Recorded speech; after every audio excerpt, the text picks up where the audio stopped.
Assalamualaikum warahmatullahi wabarakatuh. Perkenalkan, nama saya Nurul Anissa dengan NIM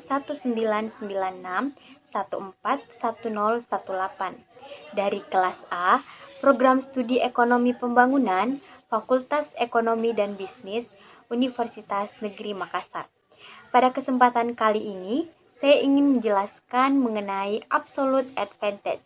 Absolute advantage atau keunggulan absolut merupakan teori kedua yang mendasari teori perdagangan internasional. Seperti yang kita ketahui, teori perdagangan internasional terbagi menjadi 3, yaitu yang pertama, teori merkantilisme. Tokoh-tokoh yang terlibat di dalamnya yaitu Jean Baptiste, Jean Bodin, dan Thomas More. Teori yang kedua yaitu teori klasik. Teori klasik terbagi menjadi 2, yaitu yang pertama, absolute advantage atau keunggulan absolut oleh Adam Smith, dan yang kedua, comparative advantage atau keunggulan komparatif oleh David Ricardo. Dan teori yang ketiga yaitu teori modern. Tokohnya adalah Hexeter Ohlin.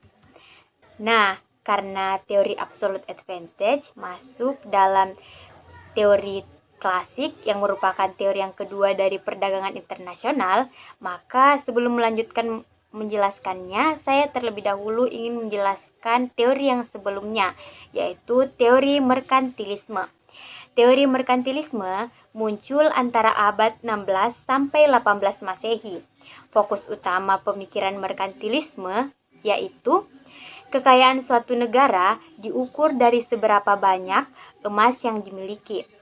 Lalu, kebijakan merkantilisme berpusat pada 2 ide pokok, yaitu yang pertama, penimbun logam mulia.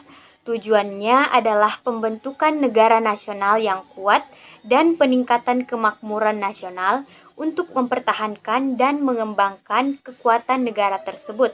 Yang kedua, setiap politik perdagangan ditujukan untuk menunjang kelebihan ekspor di atas impor atau neraca perdagangan yang aktif. Untuk memperoleh neraca perdagangan yang aktif, maka ekspor harus didorong dan impor harus dibatasi. Dalam hal ini, ketika ekspor lebih besar dari impor, maka surplus ekspor berarti surplus emas. Kemudian, teori merkantilisme ini menuai kritik oleh Adam Smith. Teori merkantilisme ini dikritik oleh Adam Smith pada teori klasik yang termuat dalam bukunya yang berjudul An Inquiry into the Nature and Cause of the Wealth of Nations. Menurut Adam Smith, ukuran kemakmuran suatu negara bukan terletak pada banyak sedikitnya logam mulia, tetapi terletak pada kemampuan untuk memproduksi barang dan jasa. Selain itu, Adam Smith juga memberikan kritikan yang keras pada banyaknya campur tangan pemerintah yang ditujukan untuk pembinaan negara yang kuat. Lalu kita kembali ke topik utama kita kali ini, yaitu absolute advantage. Absolute advantage ini dikemukakan oleh Adam Smith. Absolute advantage atau keunggulan absolut adalah keunggulan yang diperoleh suatu negara atas negara lain dalam memproduksi suatu komoditi dengan menggunakan lebih sedikit sumber daya atau efisien dibandingkan negara lain untuk memproduksi komoditi yang sama. Dengan efisien, maka dengan sumber daya yang sama, dalam hal ini tenaga kerja, dapat menghasilkan jumlah barang yang lebih banyak.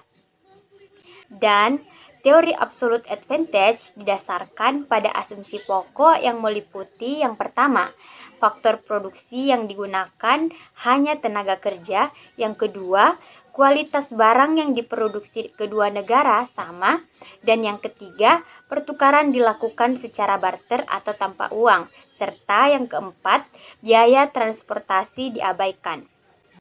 Dalam teori absolute advantage, Adam Smith mengemukakan ide-idenya yaitu yang pertama, division of labor atau pembagian kerja internasional.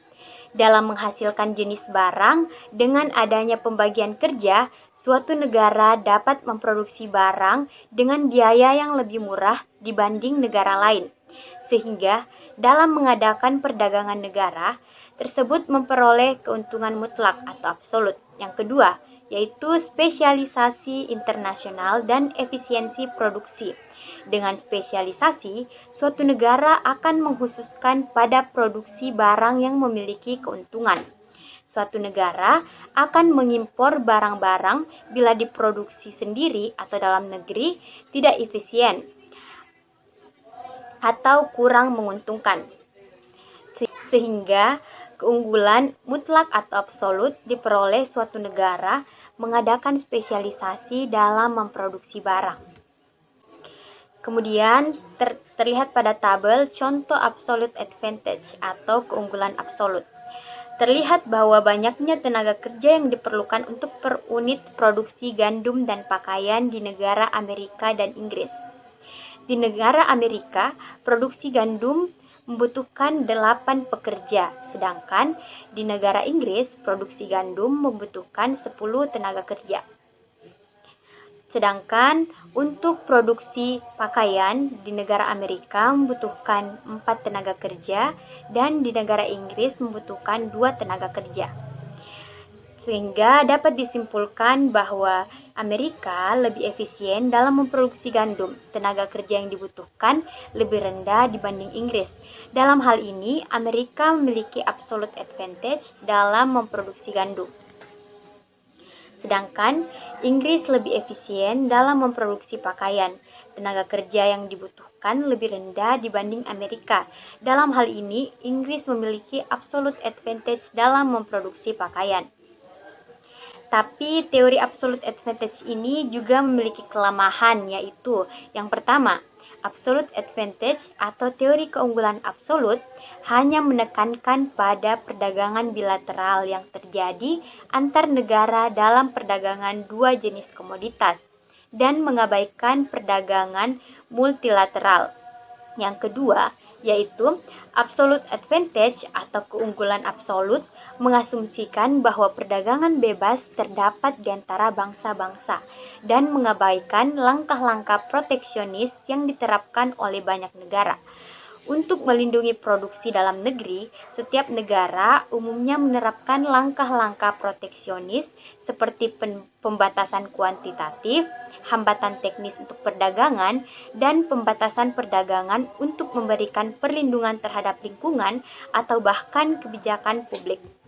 Jadi, yang dapat disimpulkan dari teori absolute advantage yaitu dengan adanya spesialisasi yang dilakukan oleh masing-masing negara, maka akan terjadi pembagian tenaga kerja internasional atau International Division of Labor. Hal ini akan mampu mendorong tingkat produksi dunia yang melampaui jumlah tingkat produksi pada keadaan autarki. Dalam hal ini tidak melakukan perdagangan dengan negara lain. Sekian yang dapat saya jelaskan mengenai teori absolute advantage. Wassalamualaikum warahmatullahi wabarakatuh. Sampai jumpa di video berikutnya.